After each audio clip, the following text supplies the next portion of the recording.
The Galactic Council chamber floated in the silence of space, a massive ring of metal and glass orbiting the planet Nexus Prime. Inside the Grand Hall, representatives from 47 different species sat in their designated seats, arranged in a perfect circle. The air smelled strange, a mixture of atmospheres adjusted to accommodate everyone. Some breathed oxygen, others methane, and a few required gases that would kill most organic life. Technology kept them all alive in the same room. Han Jiho stood in the center of that circle, a small figure in a dark suit. He was human, and by the standards of most species present, he looked unremarkable. Average height, dark hair neatly combed, and a polite smile that never quite reached his eyes. His suit was expensive, perfectly tailored, and he carried a leather briefcase that seemed oddly formal for an interstellar meeting. He wore black gloves despite the warm temperature of the chamber. Behind him, his assistant Park Minho shifted nervously, clutching a data tablet to his chest. Minho was younger, barely 30, and this was his first major diplomatic assignment. He had heard stories about the Council, about how they treated newcomers to the galactic community. The stories were not encouraging. Jiho had been speaking for 20 minutes, presenting Earth's application for full membership in the Galactic Council. He spoke clearly and calmly, showing holographic charts that displayed human trade routes, colony populations, and technological achievements. His voice was soft, almost gentle, as he explained humanity's desire for peaceful cooperation. Earth offers friendship to all species, Jiho said, gesturing to a display showing human medical advances. We have developed treatments for 73 known diseases. We freely share this knowledge with any who ask. We seek only to be recognized as equals in this galactic community. A sound like grinding metal echoed through the chamber. It was laughter. Ambassador Krelix, an insectoid creature with 4 arms and compound eyes, was laughing at him. Several other representatives joined in, their various forms of amusement creating a discordant symphony. Equals? Krelix's voice buzzed through the translation device. Your species achieved faster than light travel barely 50 years ago. We have civilizations older than your recorded history. You speak of equality as if you have earned it. Jiho's smile did not waver. Age does not equal wisdom, Ambassador. We have much to learn, yes, but we also have much to offer. Another voice boomed across the chamber. This one belonged to Counselor Vorn, a massive reptilian creature whose scales gleamed like polished stone. Vorn represented the Kresh, a warrior species that had conquered 17 systems through military might. His eyes, cold and yellow, fixed on Jiho with undisguised contempt. You speak of what you offer, Vorn said, his voice deep and threatening. But what do you have? Your military is a joke. Your ships are slow. Your weapons are primitive. You control 7 systems and you guard them with a fleet that my people could destroy in an afternoon. Minho tensed behind Jiho, his hands gripping the tablet harder. He had seen the military reports. Humanity's fleet was small compared to the major powers. Earth had focused on colony development and trade, not warfare. They had no choice but to negotiate from a position of weakness. But Jiho remained calm. He clasped his gloved hands behind his back and nodded slowly. You are correct, Counselor. Our military is small. We prefer to invest in our people, in our future. We believe that strength is not only measured in warships. Then you believe wrong, Vorn snarled. The galaxy respects power. Without it, you are prey. Your colonies are spread across 7 systems, lightly defended.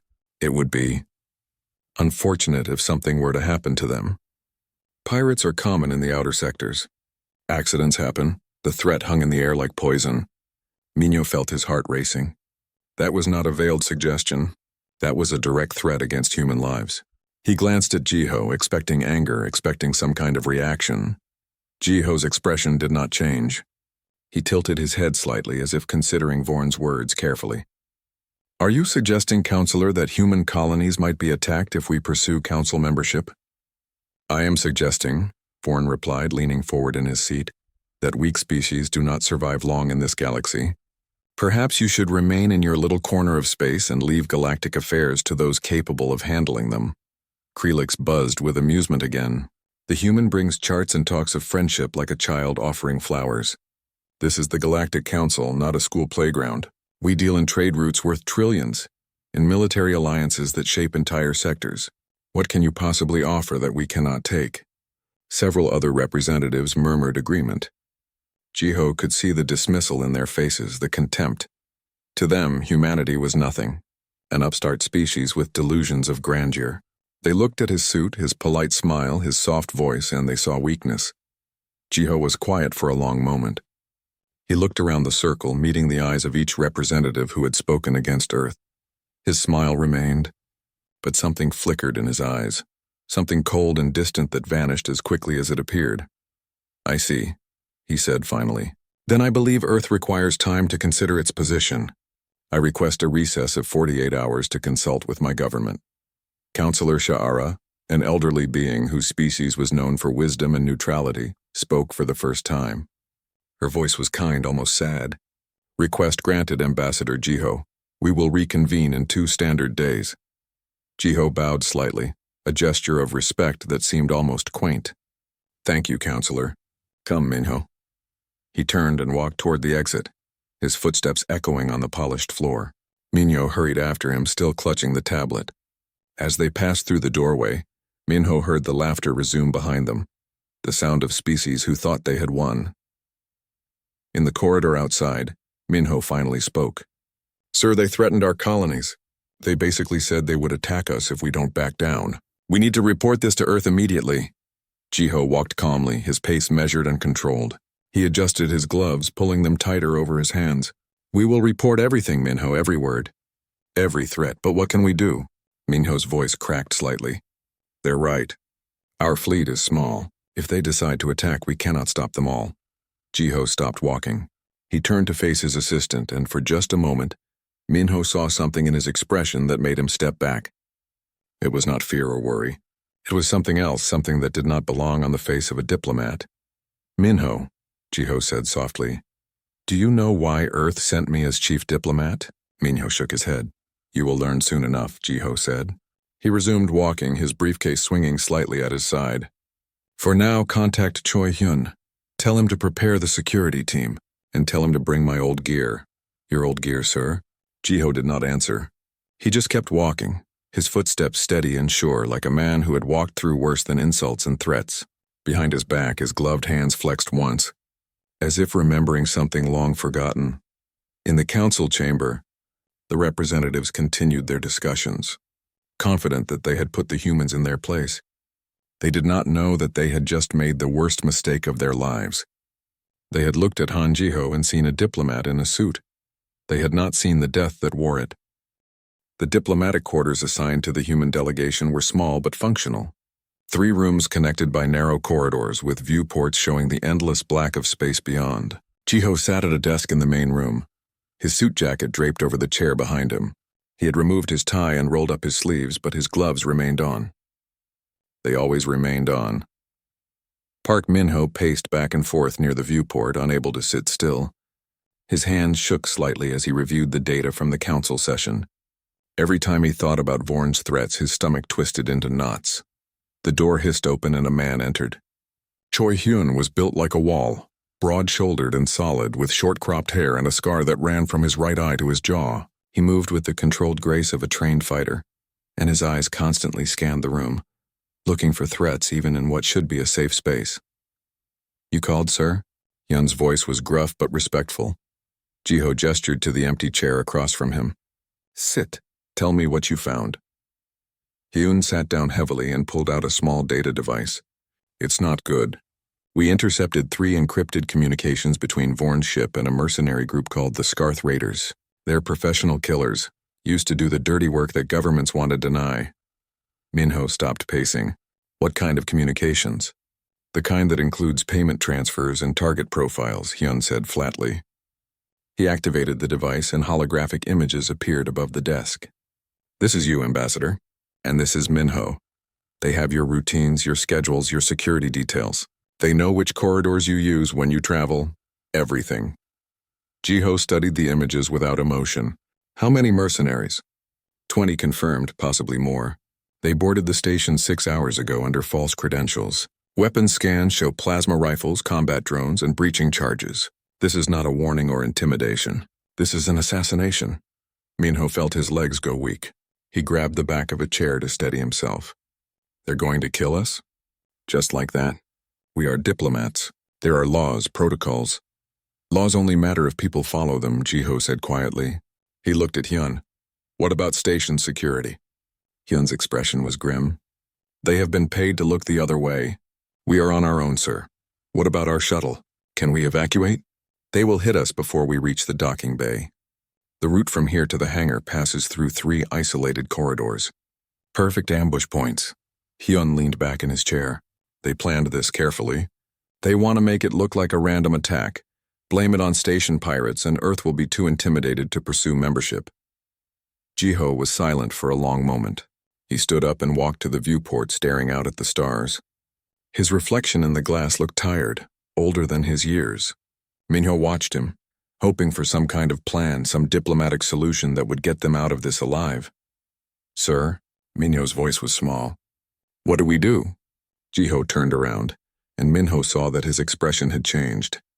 The polite smile was gone. His eyes were cold and calculating, the eyes of someone making tactical decisions rather than diplomatic ones. We proceed as scheduled, Jiho said.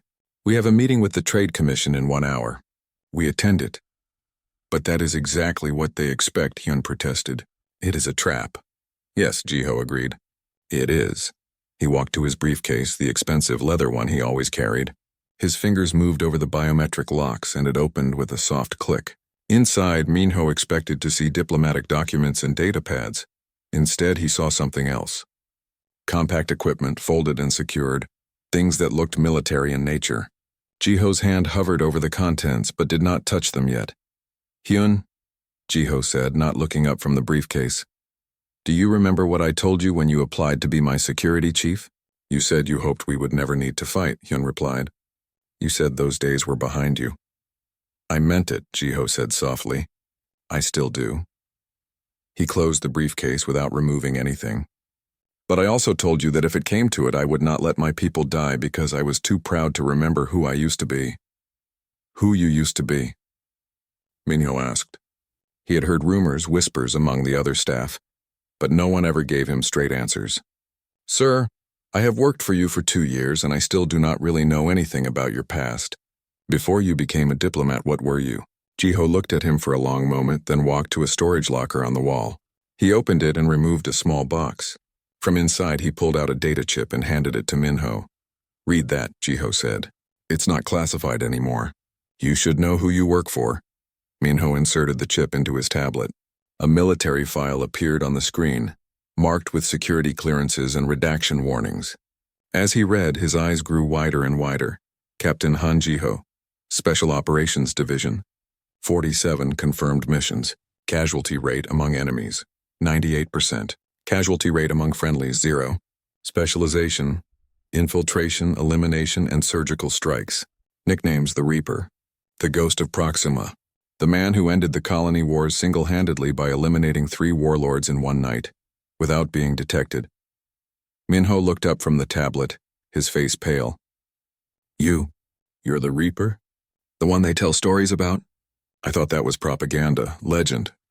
It was real, Jiho said quietly. All of it. Every mission.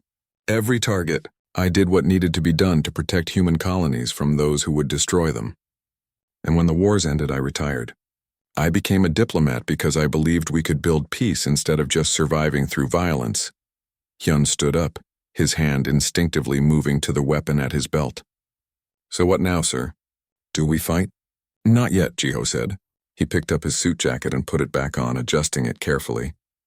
First, we try one more time to resolve this peacefully. We go to the meeting. We give them the chance to call off their mercenaries. And if they don't? Minho asked, though he already knew the answer. Jiho buttoned his jacket and picked up his briefcase. The transformation was remarkable. He looked exactly like the mild-mannered diplomat again, polite and professional. But Minho could not unsee what he had just learned. The man standing before him was not just a diplomat. He was death wearing a suit. Then they will learn why Earth sent me, Jiho said simply. Hyun, contact Kotajan. Tell him to warm up the engines on our shuttle and be ready for emergency extraction. Tell Yura to start hacking into the station's security systems. I want eyes on every corridor between here and the docking bay. Yes, sir, Hyun said, moving immediately to his communication device. Jiho turned to Minho. You don't have to come. You can stay here where it's safer. Minho's hands were still shaking, but he shook his head. I'm your assistant, sir. Where you go, I go. Jiho's expression softened slightly. You are braver than you think, Minho. Stay close to Hyun and do exactly what he says. Understand? Yes, sir. They left the quarters together, walking into the corridor outside. The station hummed around them, the sound of thousands of life forms going about their business, unaware of the violence about to unfold. Jiho walked calmly, his briefcase swinging slightly at his side. His gloved hands looked relaxed, but Minho noticed how his eyes scanned every corner, every shadow, every potential threat. They were 3 corridors away from the meeting room when it happened. The lights went out. Emergency lighting kicked in a second later, bathing everything in red. And from both ends of the corridor, figures emerged from the shadows. 20 armed mercenaries in tactical armor, weapons raised and pointed directly at them. The trap had sprung. The corridor became a cage of red emergency lighting and armed figures. Park Minho's heart hammered against his ribs as he saw plasma rifles aimed at his chest from both directions. There was nowhere to run, nowhere to hide. They were surrounded. The mercenary leader stepped forward.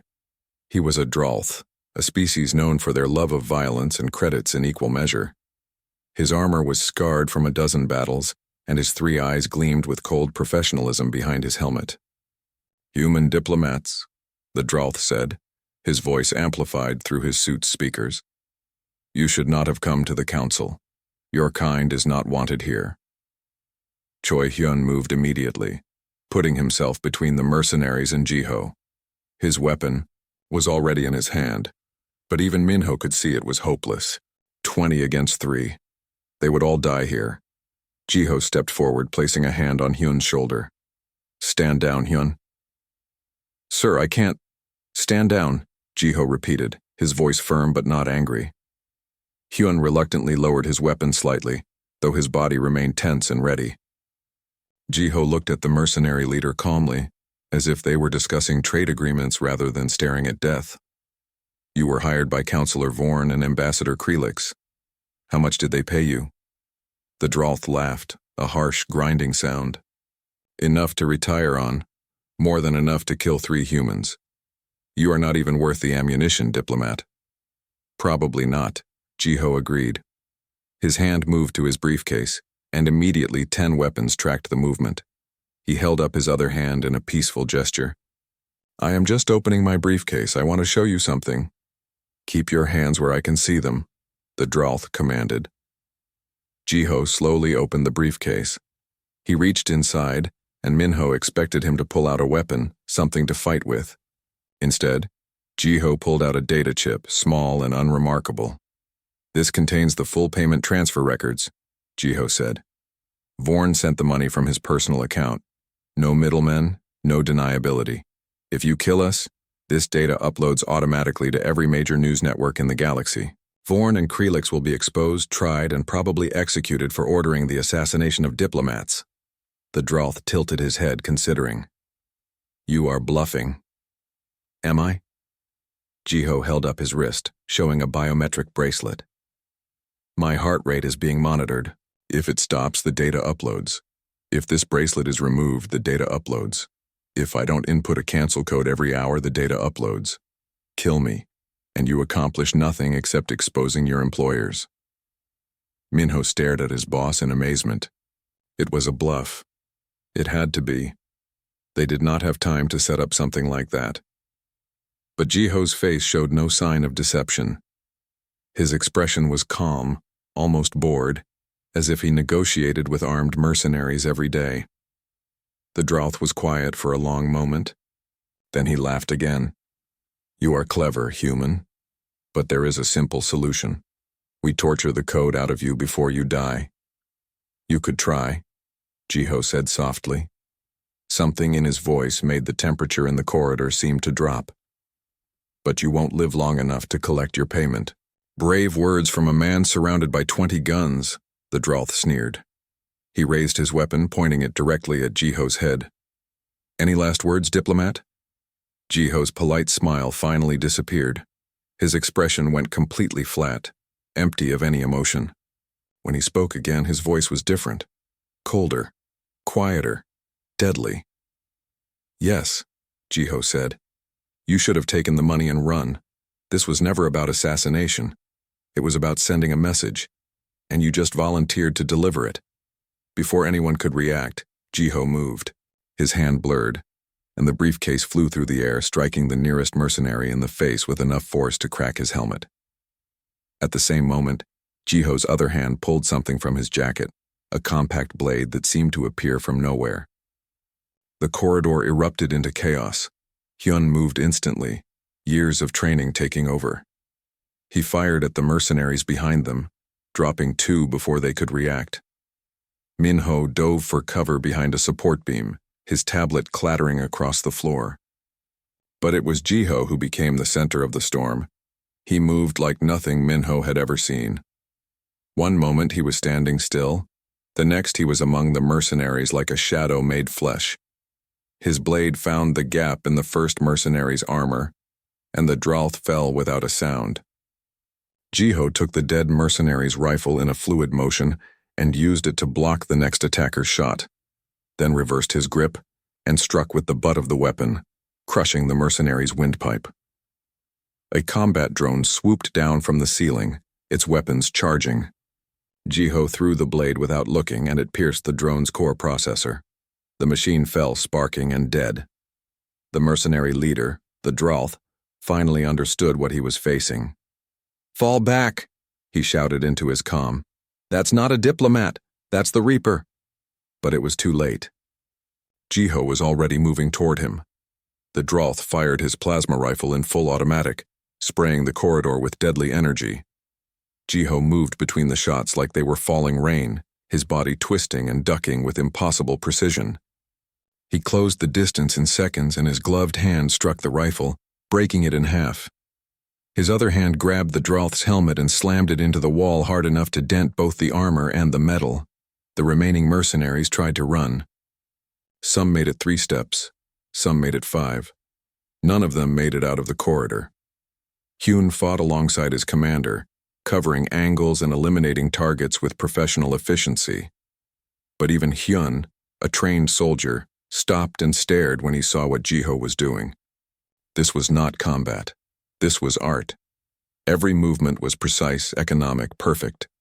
No wasted energy, no unnecessary violence, just pure, lethal efficiency. In less than 2 minutes, it was over. 20 mercenaries lay on the floor of the corridor, unconscious or dead. The emergency lights flickered over the scene, painting everything in crimson. Jiho stood in the center of it all, breathing calmly, his suit torn and blood-stained, but his expression unchanged. He bent down and picked up his briefcase, checking the contents. Then he slowly removed his gloves. Minho, still crouched behind cover, saw Jiho's hands for the first time. They were covered in scars, burn marks, and military tattoos that marked him as a veteran of the colony wars. These were not the hands of a diplomat. These were the hands of a killer. "Sir," Hyun said quietly, "station security will be here soon." "Good," Jiho said. He looked at his hands for a moment, then pulled out a fresh pair of gloves from his pocket and put them on carefully. "Let them come. Let them see what happens when you attack Earth's diplomats." A groan came from nearby. The Dralth leader was still alive, crawling toward his weapon. Jiho walked over and stepped on the rifle, pinning it to the floor. He crouched down so they were face to face. "Tell Vorn," Jiho said softly, "that the diplomatic option is now closed. Tell him that Earth remembers its enemies, and tell him that I am coming to the council chamber tomorrow, and he will answer for what he tried to do." The Dralth's eyes were wide with fear. "You're insane. You cannot threaten a counselor. They will destroy Earth." Jiho's smile returned, but it was not the polite diplomat smile anymore. It was something else, something cold and terrible. "Let them try." He stood up and looked at Minho, who was still frozen behind the support beam. "Are you hurt?" Minho shook his head, unable to speak. "Good, come on. We have a meeting to attend." "But sir," Minho finally found his voice, "you just... all those mercenaries." They attacked Earth's diplomatic delegation, Jiho said simply. He adjusted his torn suit jacket, trying to make himself presentable. I defended us, that is all. Hyun's comm device beeped. He answered it, listened for a moment, then looked at Jiho. Ko Taejin says station security is converging on this location. He wants to know if he should extract us. No, Jiho said. Tell him to stand by. We're walking out of here through the front door. Sir, the security footage will show exactly what I want them to see, Jiho interrupted. By now, Yura should have already sent copies to every council member and news network in the sector. Let them watch. Let them see what happens when you mistake peace for weakness. Station security arrived 5 minutes later, weapons drawn and ready for a fight. They found 3 humans standing calmly among the bodies of 20 mercenaries.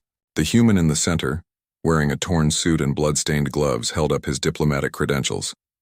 I am Ambassador Han Jiho of Earth, he said politely. These mercenaries attacked us without provocation. We defended ourselves. I am invoking diplomatic immunity and requesting immediate transport to council chambers. We have an appointment to keep. The security chief, a veteran who had seen many things in his years, looked at the carnage in the corridor. Then he looked at the calm human in the suit. He had heard stories about Earth's Special Operations Forces during the colony wars. He had thought they were exaggerated. Looking at the scene before him, he realized the stories had not been exaggerated enough.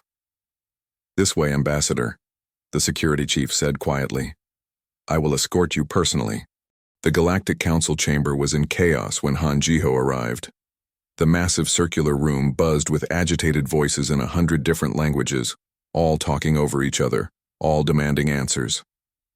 Security footage from the corridor attack played on holographic screens throughout the chamber, showing the same scene over and over. 20 armed mercenaries, 3 humans, and in less than 2 minutes only the humans were left standing. The doors opened and Jiho walked in. The chamber fell silent. He looked terrible. His expensive suit was torn and stained with blood, not all of it his own. His shirt had scorch marks from near-miss plasma shots, but he walked with his head high, his briefcase in one hand, his expression calm and professional. Behind him, Park Minho and Choi Hyun followed, both looking exhausted but alive. Counselor Shara, the elderly mediator, was the first to speak. Her voice carried across the silent chamber. Ambassador Jiho, we have seen the security footage. Are you injured? Nothing serious, Counselor, Jiho replied. His voice was the same soft, polite tone he always used. Thank you for your concern. Ambassador Krelix shifted in his seat, his compound eyes gleaming with something that might have been fear. This is outrageous. You slaughtered 20 beings. You are a diplomat, not a soldier. Jiho turned to look at him. His expression did not change, but something in his eyes made Krelix lean back in his seat. I am whatever Earth needs me to be, Ambassador. Today, Earth needed me to protect its diplomatic delegation from assassination. So I did. Counselor Vorn, the massive reptilian, rose from his seat. Unlike Krelix, he did not show fear. His yellow eyes burned with rage.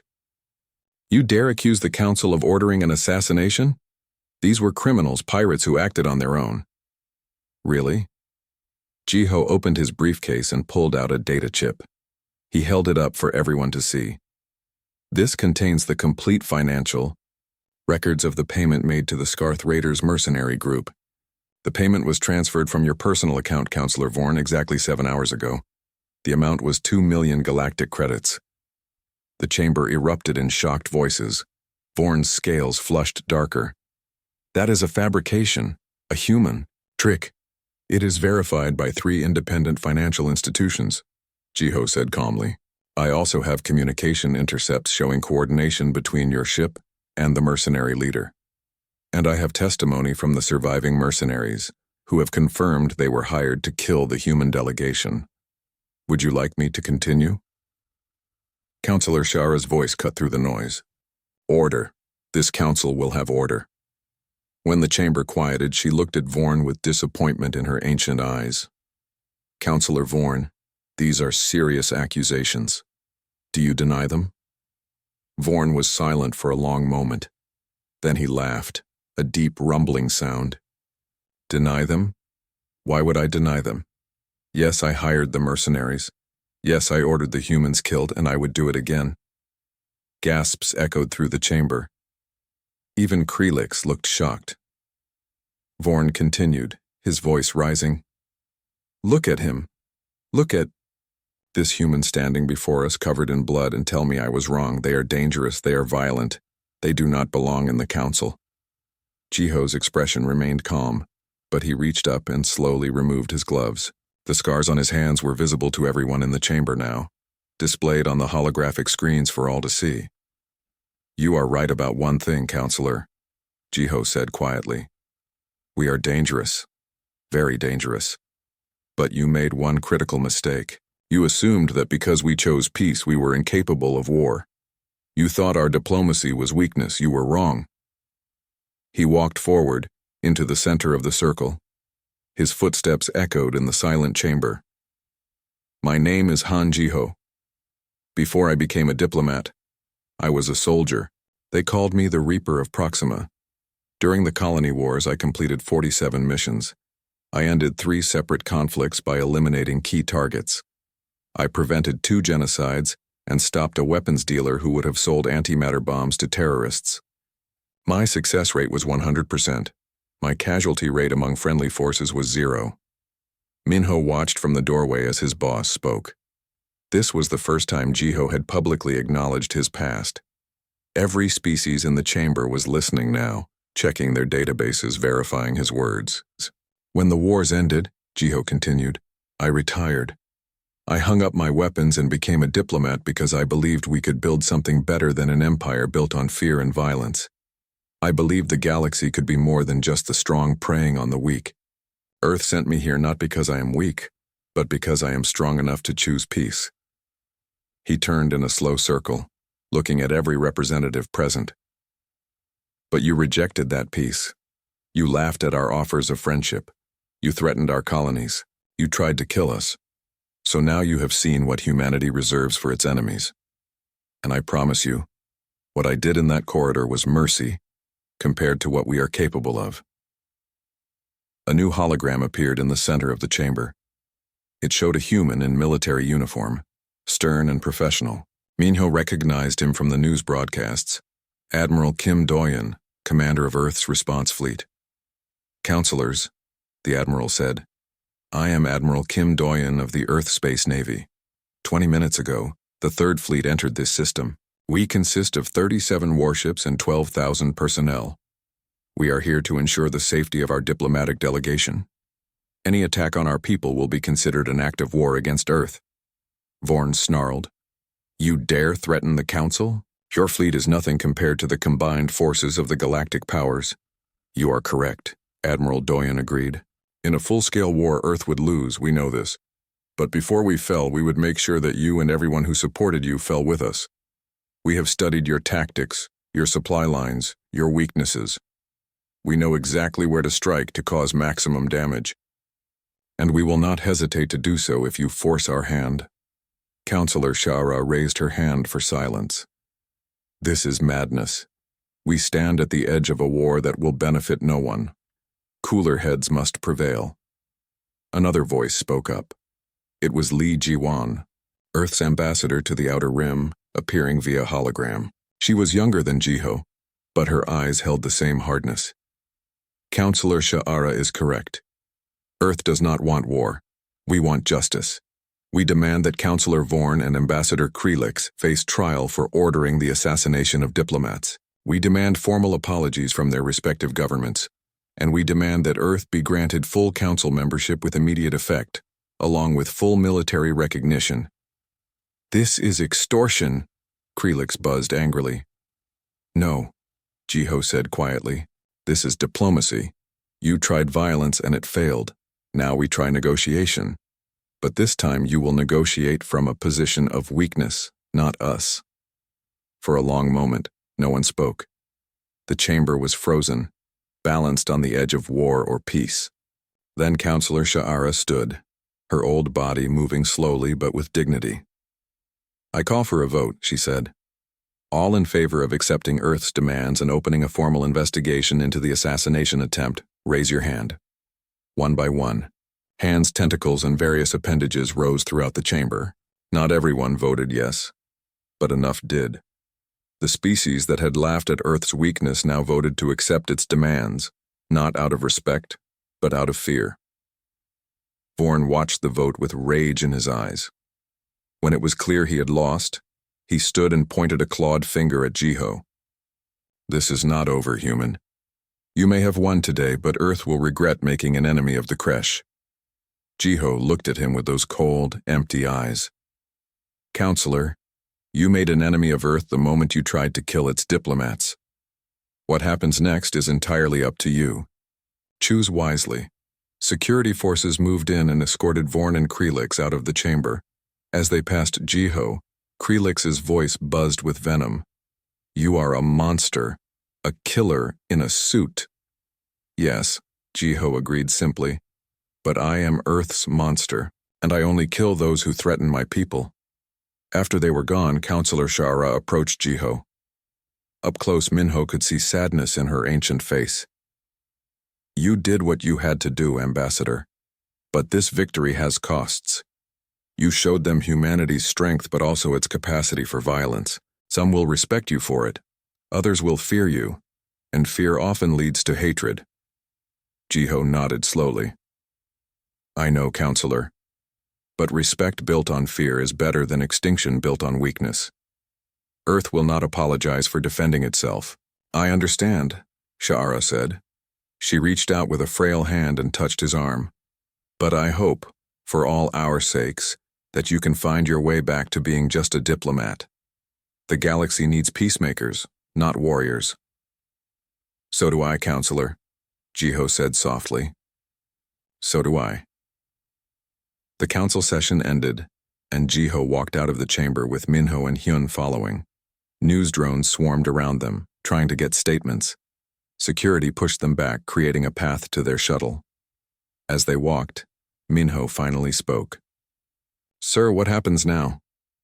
Jiho looked down at his gloved hands at the expensive suit that was ruined beyond repair. Now we go home, Minho.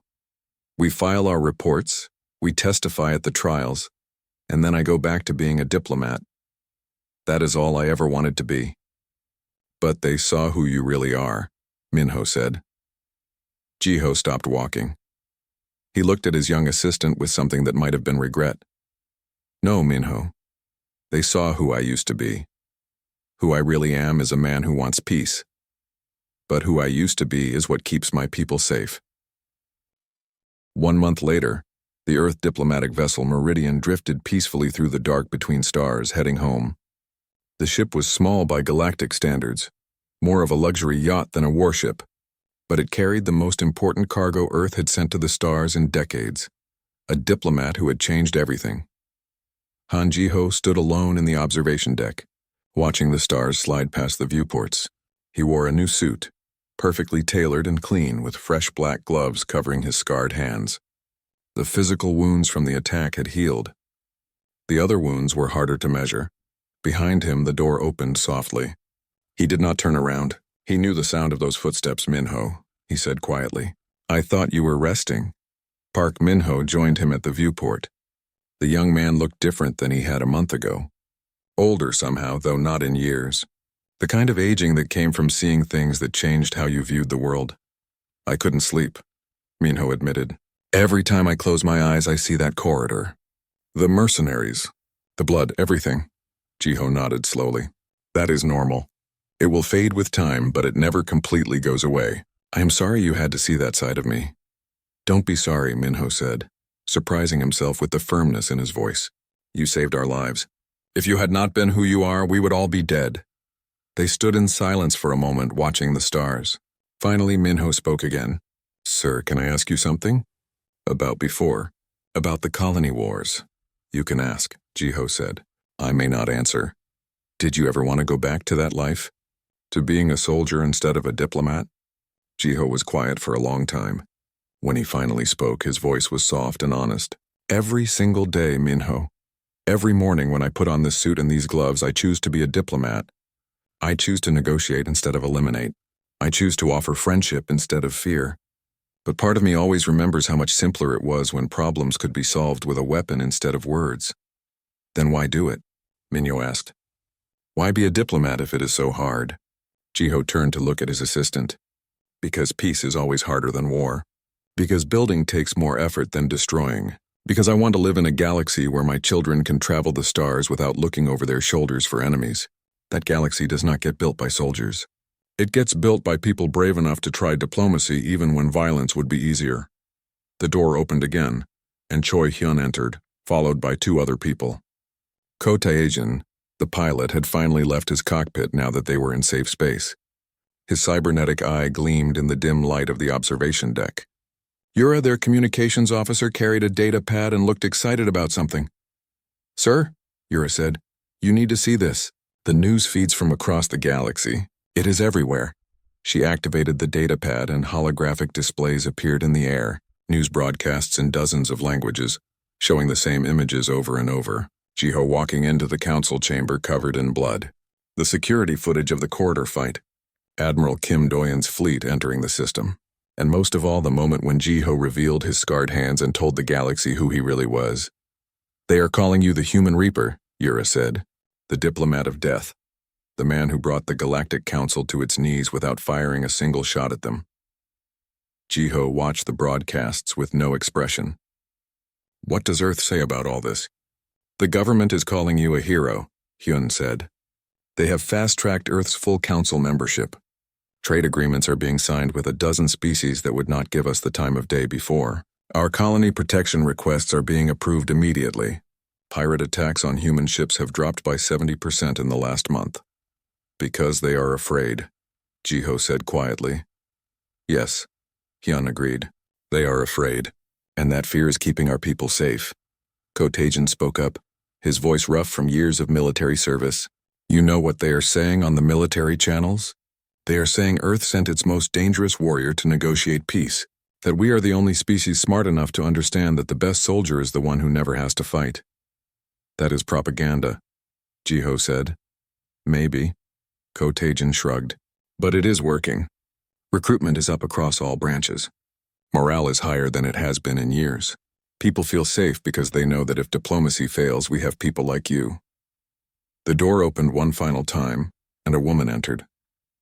Ambassador Nam Sora was in her 50s, with silver in her hair and the confident bearing of someone who had spent decades in diplomatic service. She would be replacing Jiho as Earth's chief diplomat to the council. Ambassador Jiho, she said formally, then smiled. Or should I say captain? Just Jiho is fine, he replied. I am retired from military service, remember? After what you did, I think the entire galaxy knows you are never truly retired, Sora said. She joined them at the viewport. I have been reading your reports, your recommendations for future negotiations. You have given me a good foundation to build on. The foundation is built on fear, Jiho said. That is not stable. No, Sora agreed. But it gives us time. Time to prove that humanity can be trusted.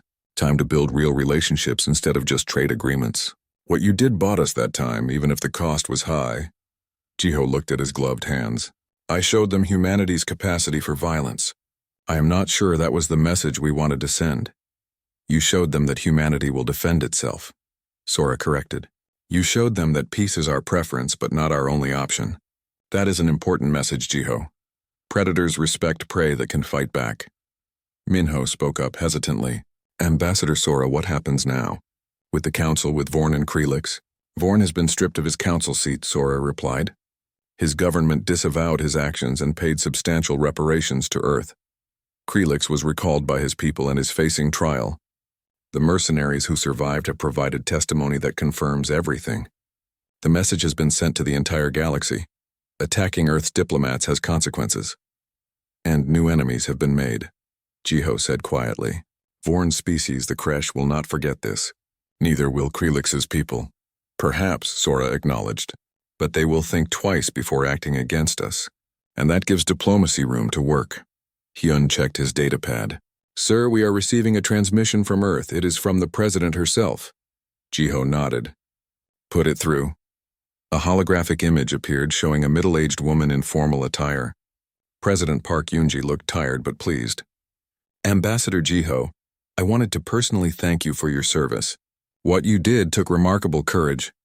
I just did what was necessary, Madam President, Jiho said. You did more than that, the President replied. You showed the galaxy that Earth cannot be bullied or intimidated.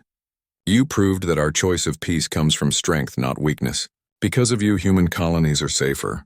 Our children can grow up without fear. That is worth more than any trade agreement. Jiho was silent for a moment. Thank you, Madam President. But I hope this is the last time Earth needs a soldier to do a diplomat's job. So do I, President Park said softly. So do I. Come home, Jiho. You have earned your rest. The transmission ended and the observation deck was quiet again. After a moment, Minho spoke. Sir, what will you do when we get home? Will you continue as a diplomat? Jiho looked out at the stars, considering the question. I don't know, Minho. Part of me wants to retire completely, to find a quiet place and never think about wars or conflicts again. But another part of me knows that the galaxy is not a safe place and people like me are needed. People like you are rare, Sora said. Warriors who understand when not to fight. Soldiers who value peace more than victory. The galaxy needs more people like that, not fewer. Then perhaps I will train them, Jiho said thoughtfully. Teach the next generation how to be both diplomat and defender. How to offer a handshake while being ready to make a fist if necessary. Kotajan laughed. The Galactic Council will not know what hit them when they see a whole generation of humans trained by the Reaper. Good, Hyun said with a grin. Let them worry. Let them look at every human diplomat and wonder if they are looking at another Jiho. It will keep them honest. Yura's datapad beeped. She checked it and smiled. Sir, you are getting messages from all over. Other species want to meet with you. Some are requesting you as their negotiator for disputes. There is even a university offering you a teaching position in conflict resolution. Conflict resolution, Jiho repeated, a small smile appearing on his face. I suppose that is technically what I do, even if my methods are unconventional. Maybe, Jiho said. After I rest. After I figure out who I am now. I spent years being a soldier, then years being a diplomat. Now I am something in between, and I need to understand what that means. The ship hummed around them as they traveled through the dark between stars. Earth was still weeks away, but for the first time in a long time, Jiho felt like he was heading home to something rather than running from something. Sora checked the time. I should return to my quarters. I have briefings to review before we arrive.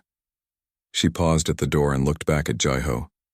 For what it is worth, I think you made the right choice, both in defending yourself and in choosing to be a diplomat in the first place. The galaxy is better for it.